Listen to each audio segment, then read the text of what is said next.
And we're live. Hello, everybody. What's going on? I'm getting over a cold. Oh boy. I'm just exhausted after a long week. Yeah, we're joined by my 2 cents today. And what was going on is that I don't know if you guys saw my video replying to Rational Outlaw, who was in turn replying to my videos on uh, why police are not the good guys. It was a response to your response. Well, actually, yeah, it was a response to that PragerU video, wasn't it? Or at least the first one was. Yeah. But anyways, so at the end of that video, I asked Rational Outlaw to a debate. I don't know if he actually got that far into the end, or he just heard me say that, yeah, the video's over, you can click off now. And that was the end of it. But I did invite him to a debate. That invitation is still open. I haven't heard from him since.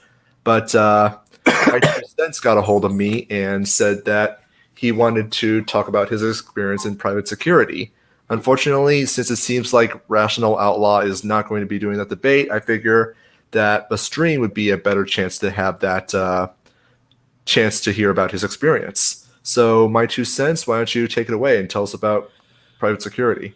Okay, I'm not going to be able to get into specifics about my personal situation, who I work for now, but I'll just say that I've worked in the private security industry. That is my day job, and so I think I have, and doing so has forced me to work with law enforcement in some respects. So I think I have some unique insights into the issue of what the problems are with government policing, and I think much of the debate is lost in that people get really emotional about this. There are people who have been severely wronged by police who go around saying, all police officers are evil.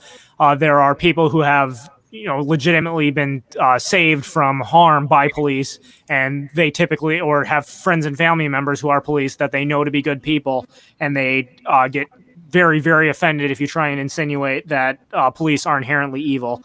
I think the important thing to understand is that police and security services are not evil in and of themselves. But I would say my general thesis that everyone needs to understand is this: all police and or security services exist to serve the interests of their clients.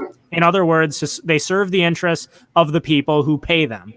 Now, if you just take some of the basic types of businesses that you typically will see security services at: shopping malls, hospitals. If you get into higher levels, you have executive security for large corporations. You have wealthy celebrity type individuals who employ their own security due to the high risks that come with the positions they're in.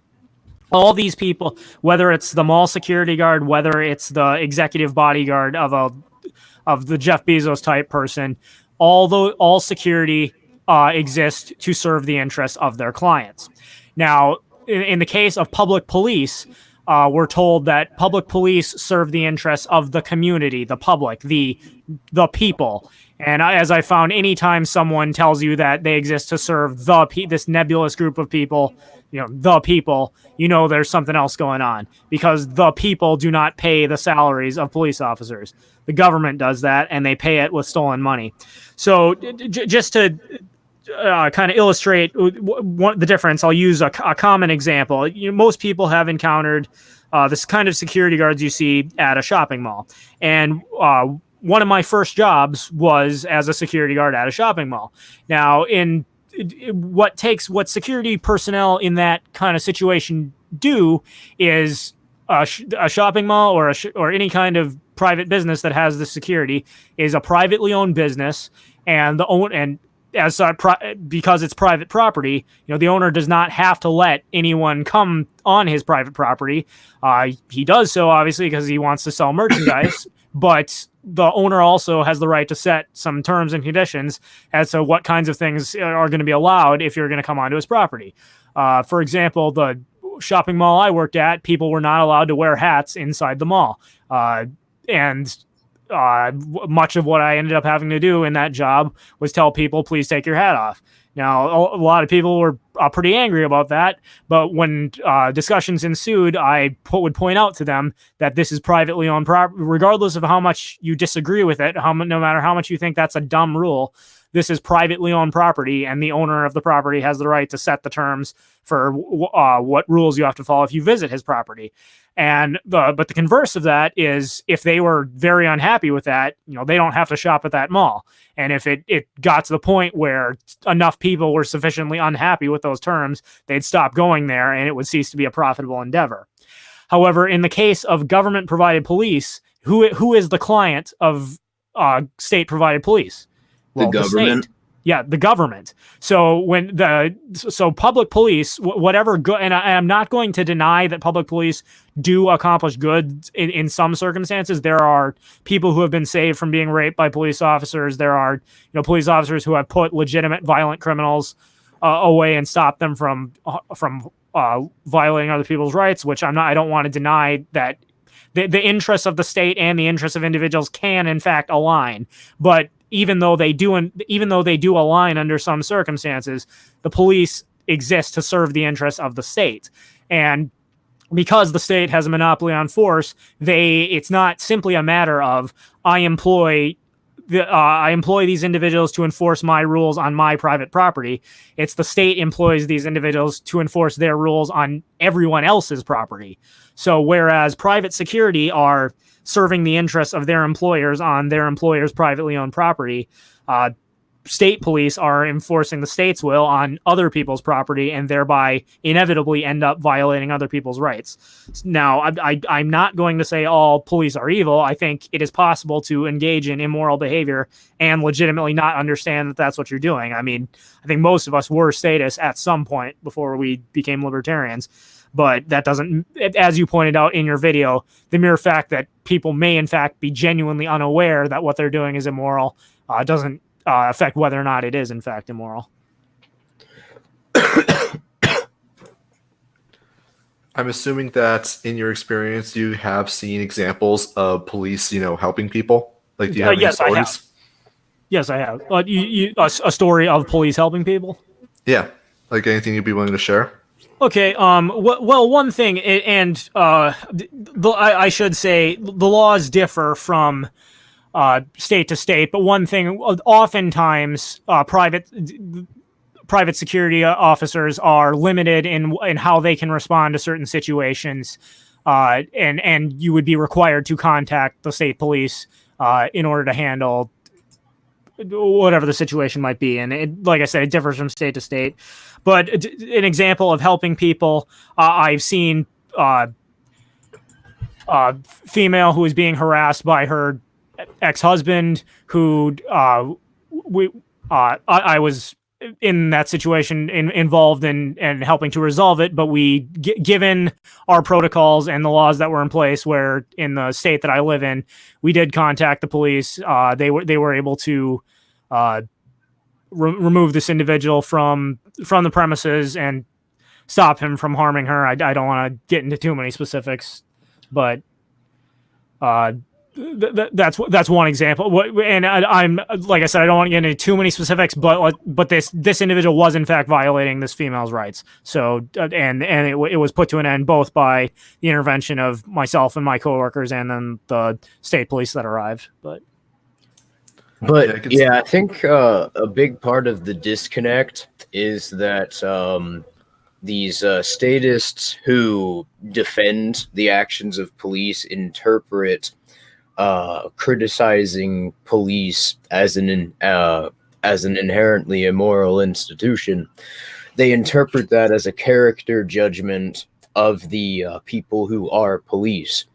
As you pointed out, a fundamental part of their problem as well, another fundamental part of the problem is that they don't there's a disconnect between how we would argue the state functions and how they would. The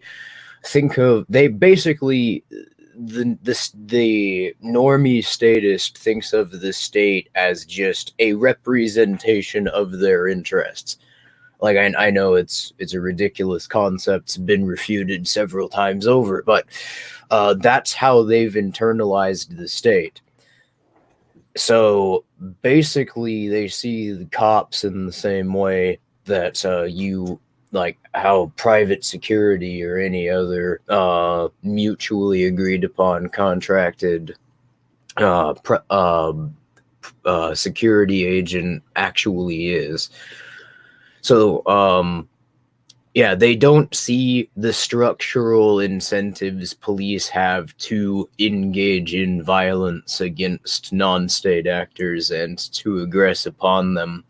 They don't see the conflict of interest between the police and the state-run courts, because they think that the state's interests are to serve their interests, which, if everybody understands essentially why politicians using vague weasel words, why that's fallacious. But that's essentially the exact same thing here. People project what they think their own interests are onto what they think the innate structural incentives of the government are. And like I said, it does happen to be the case that in some circumstances, an individual's interests will align with the state's interests, but that doesn't mean that the police exist to serve their interests. Well, of course, the police, the government has an interest to ensure that people aren't going around murdering one another. Is that because the government cares about people, or the government is trying to represent the interests of the people that it claims to rule over? No, that's just because if people were going around murdering each other with no consequences within the political economy, not only would the state not be able to obtain revenue from the people who are being killed, but also there would be no illusion of asset security, which is required to have a political economy in the first place. Why would anyone build something or have a business if they're likely to be murdered tomorrow? Why would you go through that trouble? Exactly. Now, obviously, another point about policing that I think I was pretty clear about in my video, but I think it's worth repeating, that the number of encounters that citizens have with police, I couldn't get hard numbers, probably because I don't know how to read studies, but they're in the tens of millions annually. The probability that any one encounter you might have with police is going to be even remotely dangerous is very, very low.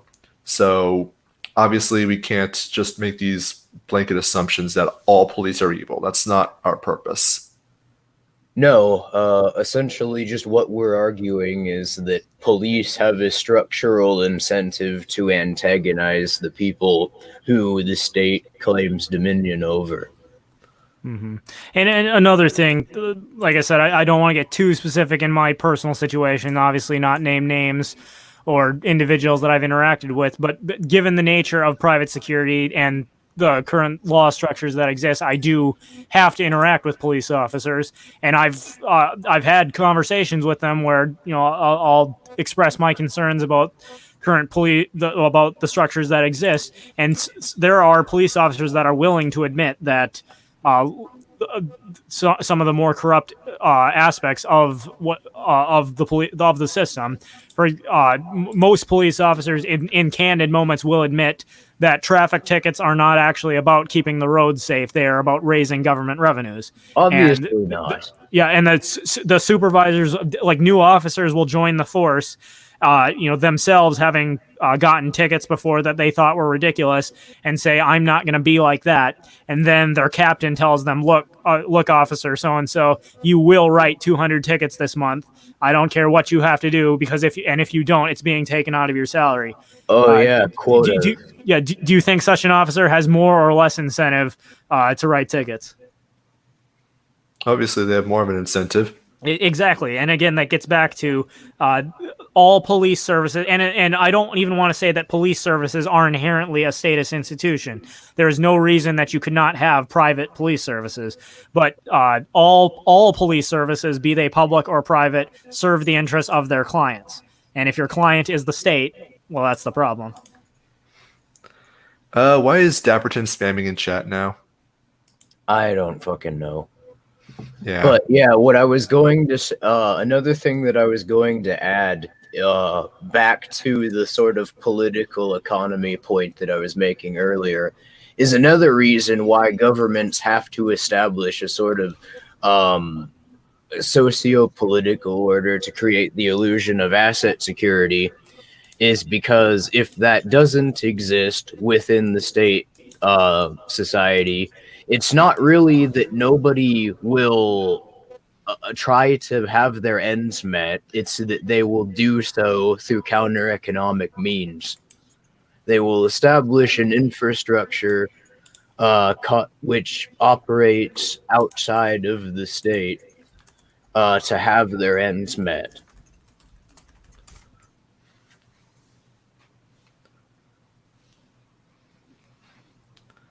Yeah, so what's going on in chat? I don't know. Yeah, Some sorry, guys. It turns out it's looking not. back through it. I just checked, and it's not Dapperton, but some kind of troll account. I don't know. But anyways, yeah. So, do you have any? My 2 cents. Do you have any insights about how you think private policing would work in a voluntary society?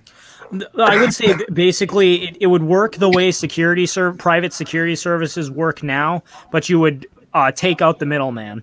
So, for example, oftentimes private security services are told by the states that they are certified in, you do not have the authority to arrest anyone or to use force to remove someone from the property. If for example, I'll go back to my first job as a mall security guard. If, for example, I told someone that they had violated the rules and they needed to leave the mall, and that person refused, I would at that point have to contact the police and have them come remove the person. Because the state has a monopoly on that particular instance, that particular capacity. However, a fully privatized police would work the same way private security corporations work, in that you would private actors would pay the police to patrol their private property.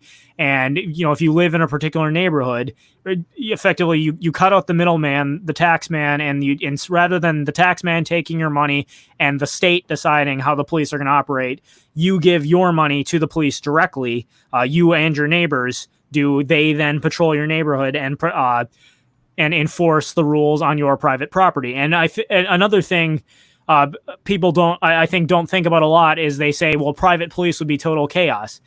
It doesn't have to be. Suppose you and the people in your neighborhood do not like marijuana, and you decide, you know what, in our neighborhood we don't want anyone to smoke marijuana, and we're gonna have we're going to pay our private police services to make sure that happens. Now, in that case, if somebody is smoking marijuana, the private police would say to that person, you are on private property where that is not allowed. You need to leave. And at that point, if the person refused, well, at that point, they're trespassing, and they would be justified in using whatever measure of force was necessary to remove them from the property. But here's the biggest thing, the benefit I see to this is working in private. One thing I can tell you that private security guards are always told by their managers is constantly remind that we are accountable to our clients, and if they are not happy with the services they're receiving, we will be fired. Not so with police officers. The police know that at the end of the day, people are going to pay their taxes regardless of how displeased they are with police officer conduct. If you have fully private policing, and the police are being using excessive force, not being courteous and professional, not enforcing the rules that they're being paid to enforce, you could fire them and go with an alternative company. The state police are not under such threat, and in fact, because the law gives them a monopoly on police services, they don't have to worry about especially when it comes to being courteous and professional with people they interact with. That's really something they don't have to worry about. that private security and private police would have to. Well, I think you're incorrect, but only in the sense that the way you said that implies that the public is their client, which is, we all admit, is simply not the case. Their client is the government, and if the government is allowing corrupt cops to basically do whatever the hell they want, you're giving them effective immunity and effectively a license to kill, then that would imply that they are acting in ways that pleases their client, which is of course the state. Which of course has absolutely horrific implications. It does. Did I say something to the contrary, or You were implying that the police serve the public and that the police are not obligated to no, I was saying regard I was saying private police would, a private police would serve their clients, and you could fire them if they were behaving that way. My point is, you cannot fire the public police, because no matter how displeased you are with their services. Of course. Well, I mean, you can fire them, but typically police only get fired if they're, one, trying to hold other police accountable for the crimes that they commit, or two, display restraint in the use of force. I'm pretty sure you've all heard the story of the Afghan war veteran who didn't fire on a man who was probably stoned holding a gun casually on his hip. I've heard several stories that sound similar to that, so I'm not sure which one you're referring to. But well, yeah, basically, police is called to see a man with a gun, sees the man with the gun, holds him or points a gun at him from behind the cruiser, and says, like, drop the weapon, man. And he can tell, because he's a veteran, that the guy's clearly not going to use the gun. He's just like, dude, just drop the weapon. Everything's going to be fine. And then backup arrives, even though he didn't call for backup. And they just arrive, and they just straight up shoot him and kill him. And and it's the cop that didn't fire that got, well, fired. Mm-hmm. So so in that case, that's exactly what I'm talking about. The public, if you had private police and such a situation, the clients, the individuals that are paying the police to patrol their neighborhood or their place of business, could actually withdraw, no longer pay them, and that it's or actually hold the security firm, say, we no longer want your services so long as that individual is employed, or we don't want that individual working our site in our neighborhood anymore, and the company would have no choice, or else lose their profit. On the other hand, people can't choose to stop paying their taxes and funding the state police, no matter how many horrific actions take place. It may be the case that the state will hold certain individuals accountable if it's in their interest to do so, but it's the sorry, I lost my train of thought, but you understand what I mean. Of course. Yeah, to argue that private police are, I've heard, or private security, or whatever model of payment is decided. Personally, I don't think private security companies as they exist now could exist in a society without a state in most cases, or at least it wouldn't be a competitive model. But what I would argue, though, is that it's completely disassociated from lived reality in order to argue that governments are more accountable than people who have a structural incentive to specifically serve the stated interests of the people who pay them. But so if you don't like the people, then you can just vote them out. Yeah, no. You can vote them out, but you can't control what you're going to get in return. That's the other thing that's really what's particularly autistic about that argument is that it assumes that there exists competing incentives between state actors. The state actors serve one organization. I don't know why people think how is it even, I understand this is largely a product of indoctrination, but how is it that people come to the impression that there are competing incentives within organizations which are started and based around a single monopoly, which is funding them. But what I was going to say, though, is that yeah, people who argue that, they say it would be chaos without the government. Well, it's chaos with the government.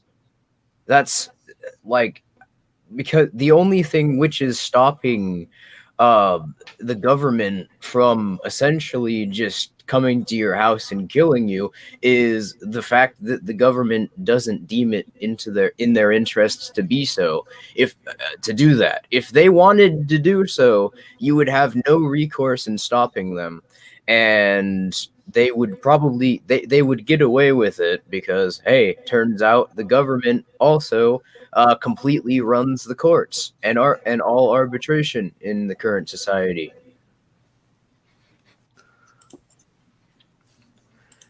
So, what do you say to the allegation that I know will be raised up that private police will just be bought off by some rich asshole, and they're either going to basically allow the rich asshole to do whatever they want, or become the foot soldiers in their private army in their bid to become a warlord?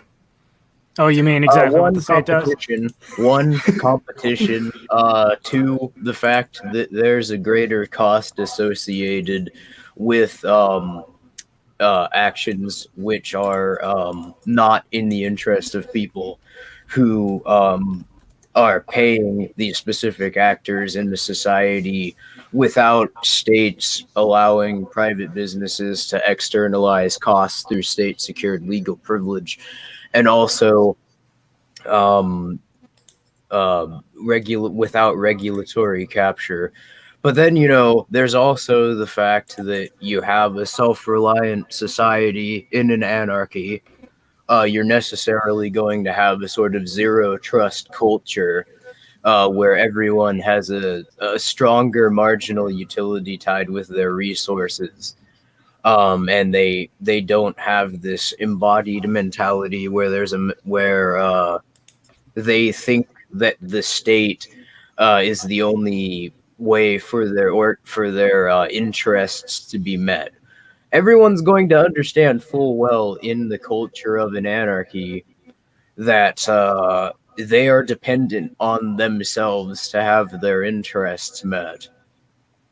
And we know this because of a phenomenon known as neuroplasticity, where new neural networks in the human brain shape around human experiences, basically.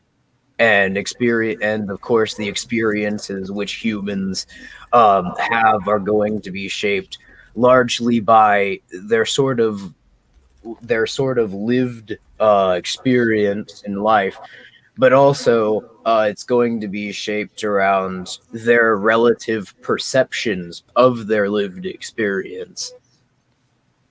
Mm-hmm. And one thing I would add is the state's continued existence depends on a widespread belief that it is legitimate. If everyone in the country, No, I'm sorry. That's actually not true. Some of the more libertarian cultures exist in the most expansive of governments. For example, right now, if you were to look at the countries which per capita have the most actual anarchist libertarian organizations, you'll find mostly they're in Brazil, Venezuela, Argentina, that sort of area. And Okay. I guess the point that I'm making, though, is that also that assumes the validity of the social contract argument that governments come into being because people want them. That's not true either. Okay. I guess the point I was trying to make is a response in the original question: what's going to stop some rich asshole from paying off private security organizations to violate other people's rights? And I wanted to get in more specifically into what stops the people from fighting back. Right now, even if you look like in the United States, why hasn't the government yet attempted a mass confiscation of guns. I would argue it's at least in part because they know if they did so at this point, there are enough armed citizens that would actually defy and fight back. And I don't believe they're convinced that they would yet succeed. And I guess that's where I'm going with. So long as there has to be some belief that the state's actions are legitimate, that or either that the state has enough. It has enough power that it can't be defied, and also that it's legitimate and you ought not defy it. Which I would say wouldn't be the case if some rich asshole paid off some armed thugs to try and effectively set up a state. Because at that point, when people make the what about warlords argument, if a warlord is successful, they have effectively become a state. So I love how the worst case scenario that statists can devise for what would happen to an anarchist society is that it would have a state again. Yeah, that someone would come along and use force to establish a state. Weird. Because it's and that's the point I'm trying to make is the only difference is in their scenario, what they're trying to say is government good, warlord bad, but they don't understand warlords are governments. It's the only difference is the terminology they're using and the perception in the eyes of the person they're trying to deceive that there's actually a meaningful difference between the two. I mean, all but 10 nations on the earth, their head of state is the commander-in-chief of their military. I don't know how that could be anything except a warlord. And even in those exceptions, the commander-in-chief is still subordinate to the head of state. Which would make the head of state commander-in-chief, de facto commander-in-chief of the military. Pretty much. Yeah. Well, it doesn't really matter because no matter what, regardless of how the military command structure works, if it's set up by the state, it has the exact same problem as the police do. It's structurally incentivized to function in the state's interests, and the state's interests are inherently antagonistic towards the people which it claims dominion over. It needs to initiate force against them in order to have its material interests met. It needs to operate in a manner which is designed to subordinate them through the use of violence, through legislative fiat.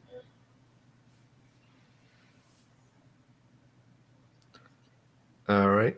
And I don't think we've got much else to say about that. So do you have any more questions? No. I probably could be going into more detail, but I've been up for like 24 hours now. Oh, geez. Well, I'll just close the issue then with saying again, my thesis is there is nothing inherently immoral about police and or security services. But the thing to remember is all police and security services serve the interests of their clients. In the case of private security, they serve the interests of private property owners who want their particular rules enforced on their private property. In the case of the state, the police serves the interests of the state and enforce it on other people's property. All right. So let's go. So if you were to stick around, we have some stories we can get into. Okay, sure. Okay.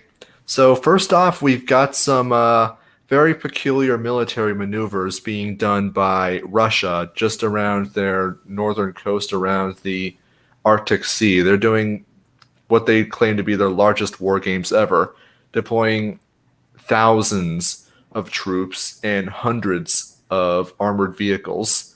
Supposedly, it's supposed to be an exercise for nuclear war all around the Arctic Sea, and there's a whole lot of speculation as to what's going on. Why is Russia doing this? Clearly, they're anticipating some kind of nuclear exchange with the United States at some point in the future, and it's all centered around the Arctic Circle.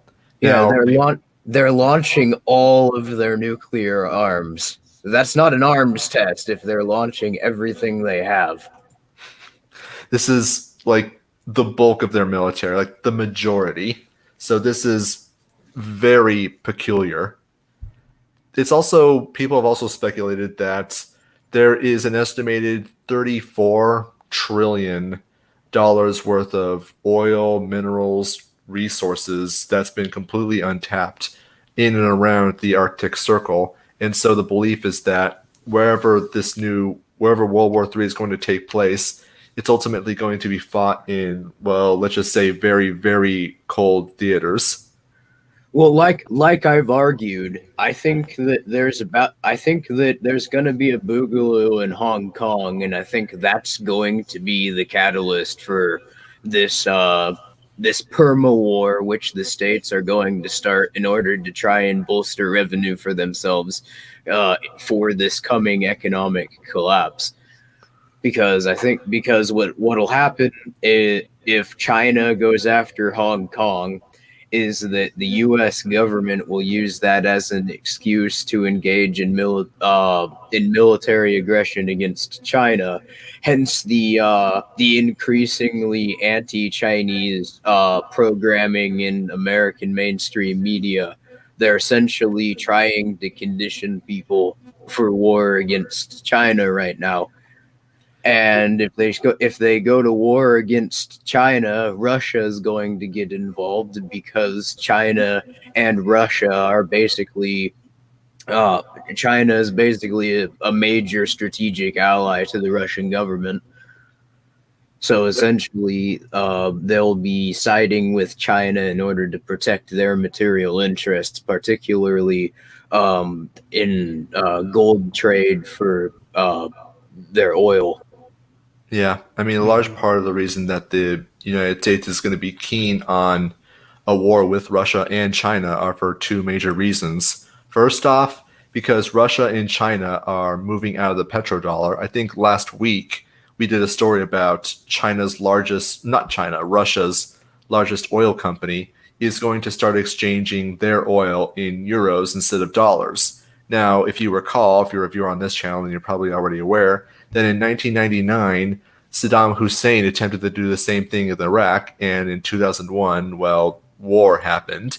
And then in 2007, Libya wanted to have a gold-backed petrocurrency or Pan-African petrocurrency. And in 2011, well, as Hillary Clinton said, we came, we saw, he died. And now, even when you try and imitate her, it fucking makes me cringe because of how shrill it is. And that's not you doing a bad imitation. It's just fucking her. Yeah, it really is. Yes, the Queen of War hashtag Queen of Warmongers. I saw that's a new trending hashtag.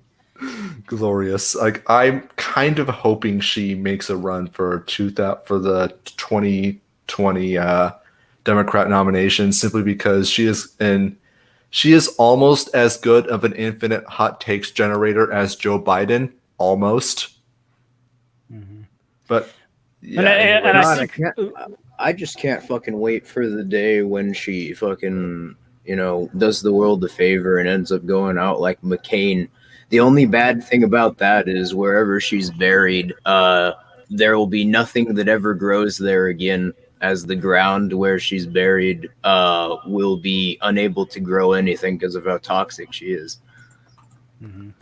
I think one thing, your average rank and file person who gets their news about warfare from the mainstream media never thinks to ask the question, who really stands to benefit the most if the United States goes to war, if Russia goes to war, if China goes to war? Because whatever they try to tell you about human rights violations, about that's the typical one. We have to go to war because otherwise these massive human rights violations are going to take place.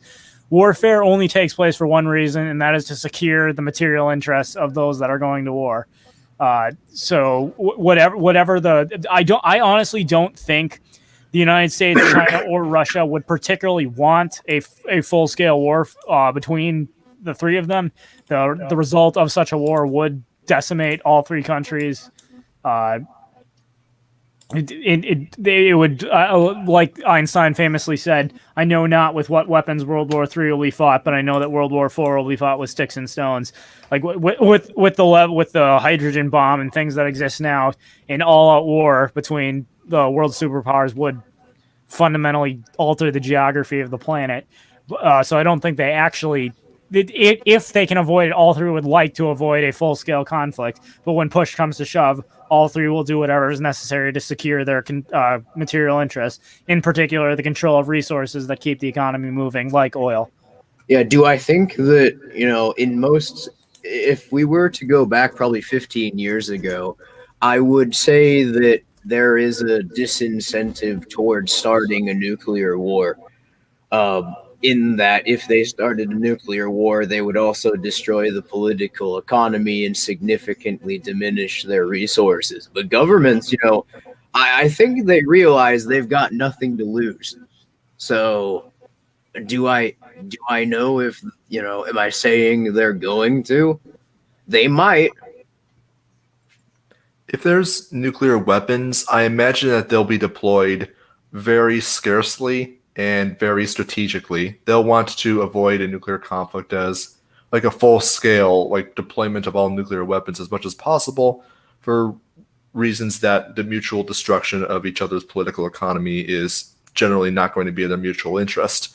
But this gets to the second point, because if you recall, I said that there are two reasons that the United States wants war with Russia and China. The first one being to preserve the petrodollar and to make sure that oil is not exchanged in any other currency because they want to prop up their failing dollar. The other reason is because if the US military is engaged in a foreign conflict, that means that there's not going to be any real domestic population that's going to be able to really stand up to the predations of the domestic military that we call the police. I'm sure you've seen those studies too, where it's like, if given the order to fire upon your neighbors, would you comply with that order? It's like 85% of the military would refuse, and 85% of the police would do so.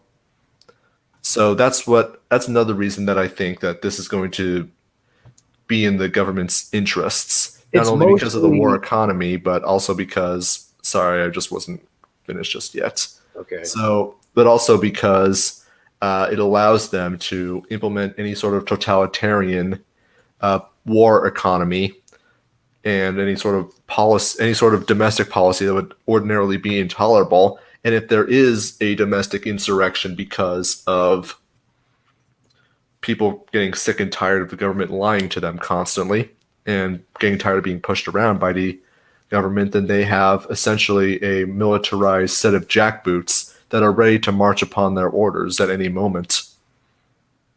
Yeah, see, the problem with that, well, it's not actually, there's no problem with what you just said. But what I think, it's more, I think their interest, why they're choosing right now particularly, is because they understand there's about to be a global economic collapse. And basically, to keep their heads above water, they're going to try and create a bunch of debt for themselves and create military economies around constant spending so that they can expand demand perpetually through their munitions cartels. Through the manufacturing of munitions, through companies like Raytheon or Lockheed Martin, etc. Well, kind of going back to the World War II economic philosophy, a lot of people falsely claim that World War II is what got the United States out of the Great Depression. But really, it didn't. I mean, in as much as, yeah, people who didn't have jobs were able to get jobs in weapon manufacturing plants. But that's not what I'm saying. Okay. What I'm saying, I'm not suggesting that creates prosperity in the political economy. I'm saying that governments can use force through these international cartels they've established for various industries to expand demand by manipulating geopolitical events to incentivize spending, to basically keep their heads above water for a short period of time. And when there's no actual production occurring in the political economy, that's what tends to happen. Is governments will resort to militarism in order to maintain their material interests for a short period of time. And that's what I'm saying. I'm not saying it makes people wealthy. No, obviously not. You know, the broken window fallacy has been established for a while. You can't just spend your way to prosperity because there's no wealth being created. I'm not saying that infinite spending creates wealth. I'm saying that governments are creatures which very much benefit from debt, and nothing creates debt like war. Mm-hmm. So what I'm suggesting is that, and this is exactly why I would argue World War II happened. Governments were trying essentially to maintain themselves in the middle of a depression. Now, obviously, World War II didn't end the depression, but it allowed the government to maintain itself and not collapse. Okay, I guess I agree. I'm not sure entirely what the disagreement was with what I said, but Well, you were suggesting that I was claiming that that military engagements can create wealth, and oh that's no, not. I wasn't suggest. I was trying to say the opposite. I was saying it's. I was saying they often try to sell to the public the idea that they do. Yeah. Yeah, What's that's interesting with Keynesianism is its base is it's actually, if divorced from its initial context, General Theory by John Maynard Keynes is actually a relatively decent description of how governments manipulate the political economy to try and have their interests met. It's just that he presents it as a means by which to create wealth, and that's not true. What he's doing is he's essentially taking how the governments function to have their interests met and projecting it onto general human action. If you look at it from that perspective, Keynesianism actually has a great deal of explanatory power, only if it's used to explain how governments are structurally incentivized to have their material interests met, and how they're able to use force to manipulate human action yeah. I remember for you. that end. I remember you made that insight like a few months ago, and it really does make a whole lot of sense. Once like you really start to understand, it's like how Keynesianism operates, why it does what it does, all the attempts at explaining it tries to do. I mean, obviously, it's divorced from any economic observable reality, but Well, it's not going to produce wealth, but it is going to serve the interests of the government.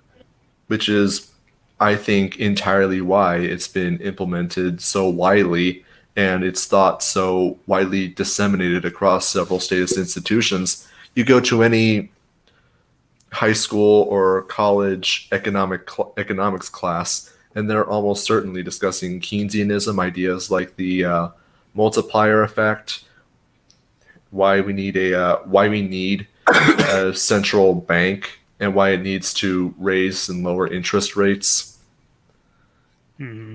I mean, I still can't quite get over like why they thought the multiplier effect was anything except total pseudoscience. Because if it was true that government spending was 2, 3, 4, even 5 times more efficient than private spending, if you wanted a prosperous economy, why would you allow any private people to have any money whatsoever? Just have everything spent by the government.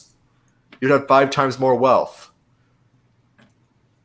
Yeah, no, no, filthy. Central planning from a central point of distribution over a population of hundreds of millions of people is definitely more efficient than each of those people evaluating their own material interests and mutually associating in ways which they deem to best meet those interests.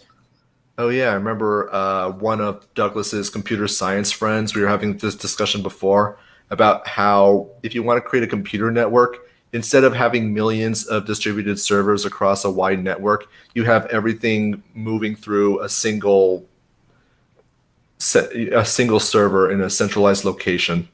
But yeah, you're totally right. The only reason that Keynesianism has any relevance in academia is because of state structure, because of states incentivizing schools to teach it and enforcing it in their curriculums. Because I mean, the actual historical record as Keynesianism has, as it's proposed as a means to create more wealth and how the political economy works. It's so embarrassingly wrong that the only way anyone could believe it is essentially if they're brainwashed to believe it. Uh, uh, just a single phrase could refute the entire Keynesian theory. 1973 stagflation in the automobile industry. The That fact should that happen. the fact that stagflation can exist completely refutes the Keynesian idea of how to create prosperity. Because if the Keynesian theory, according to the Keynesian theory, it's impossible to have inflation and unemployment simultaneously, high unemployment and inflation. You're supposed to use one to counteract the other. So if both of them happened simultaneously, that would be the null hypothesis of Keynesianism.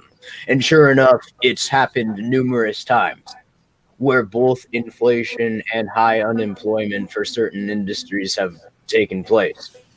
I like the way Lysander Spooner put it in the comments section. What we need is an alien invasion to simulate the economy.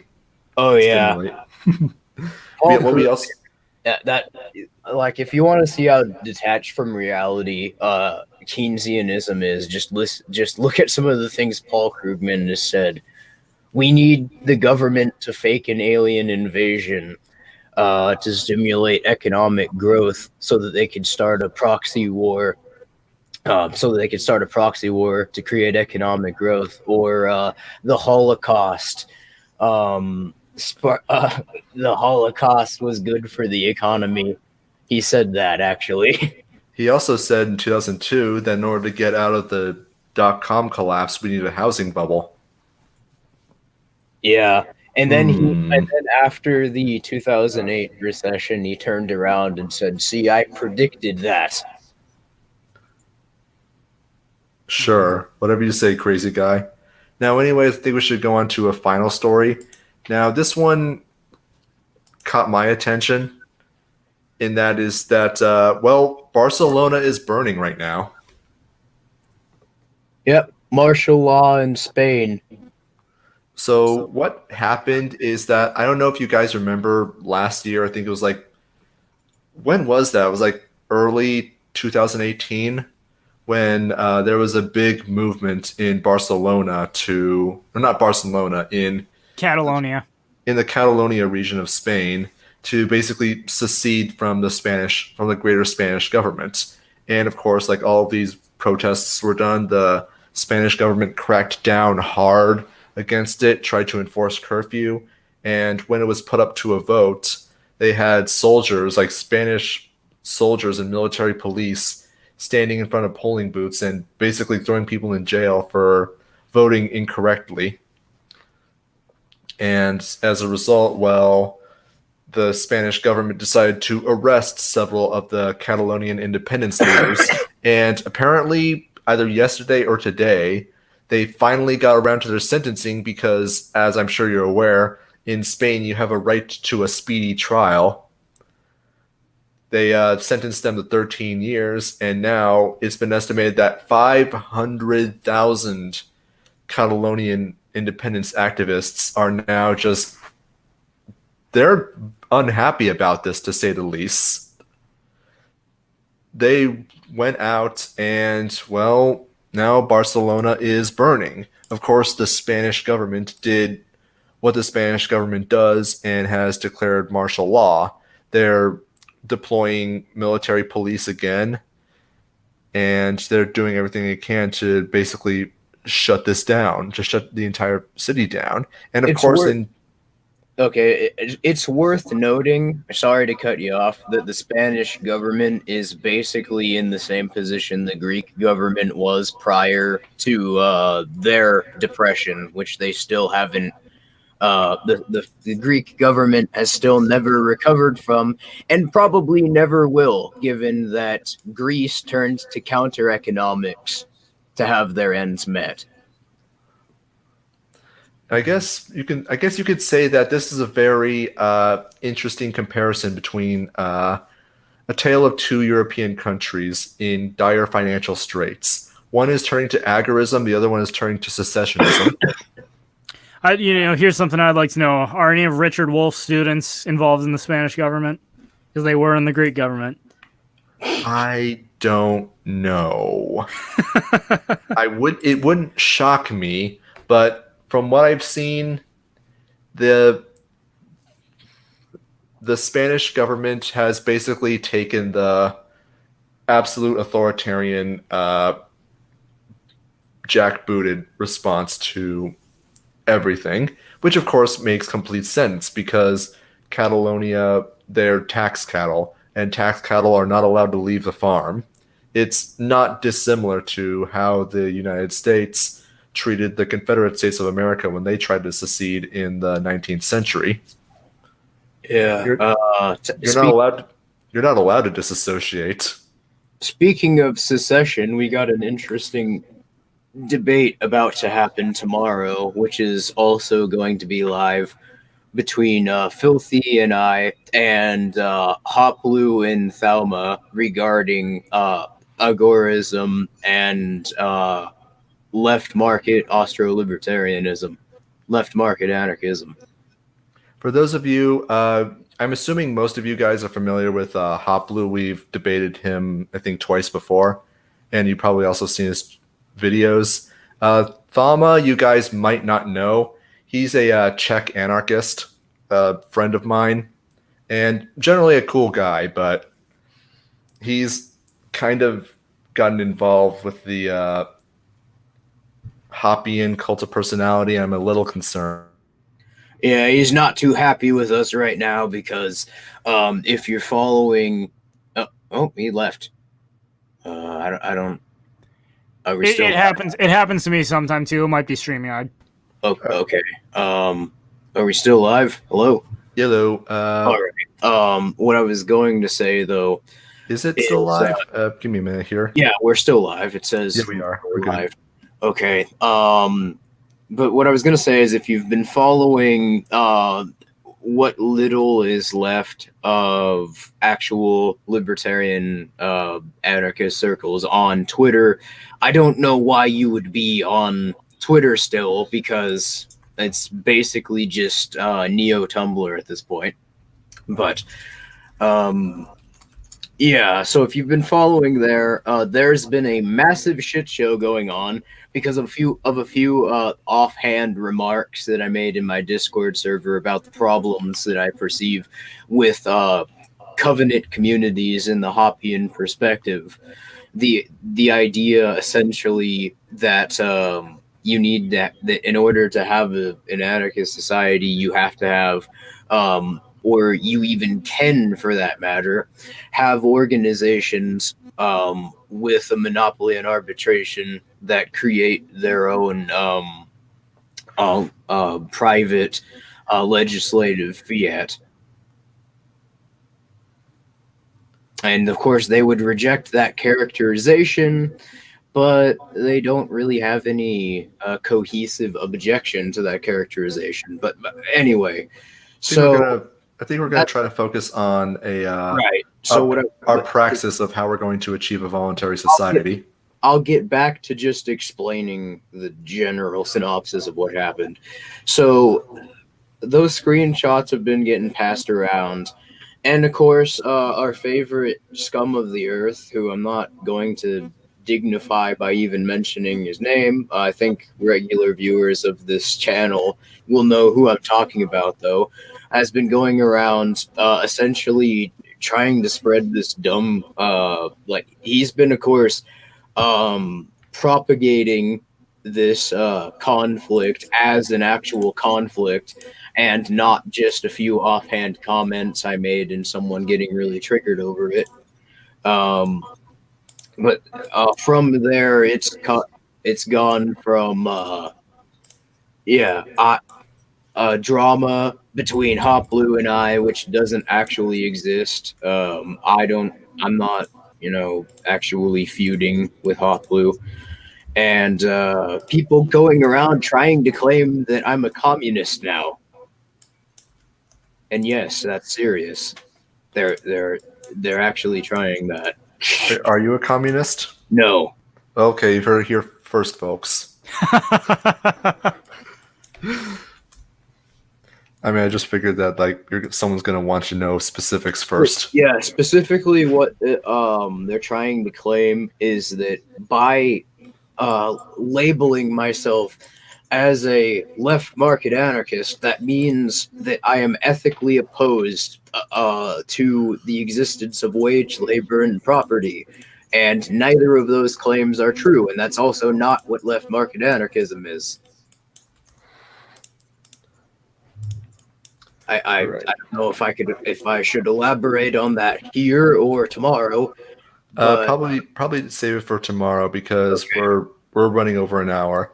So, anyways, yeah, if you guys want to see that debate, we'll be doing it at roughly this time tomorrow. So stay tuned for that. We'll be doing the more informal format. Lysander Spooner says Virgin Hoppa versus the Chad Sec 3. So Samuel Edward Conkin. Honestly, Yeah, the way that I really not just a aside, I'm really not a fan of the way that the Virgin versus Chad meme has evolved because previously it was supposed to be a commentary on how both sides, although they have their merits, are also like really bad. Like the Chad is actually just a belligerent asshole who just does whatever he wants, even if it violates the laws of physics. And to respond to what Spooner said in chat, I'm not describing myself as a leftist. I suppose that's kind of confusing, given that I identify as left market anarchist. But left market anarchism basically is just a fusion of Austro-libertarian the Austro-libertarian approach to politics and the study of human action with the messaging and approach to political debate of 19th century individualist anarchists. That's a very simple way to describe it. No, I do not argue for the labor theory of value. In fact, I'm actually in the process of writing a very lengthy rebuttal to the Marxist labor theory of value. And I'm not an egoist either. I'm still a natural law proponent. All right. Well, anyways, we should start wrapping this up. So, my 2 cents. Thank you for joining us and telling us about your experience in the private security industry. Happy to be here. And we thank you all for stopping by. We'll see you next week. Bye.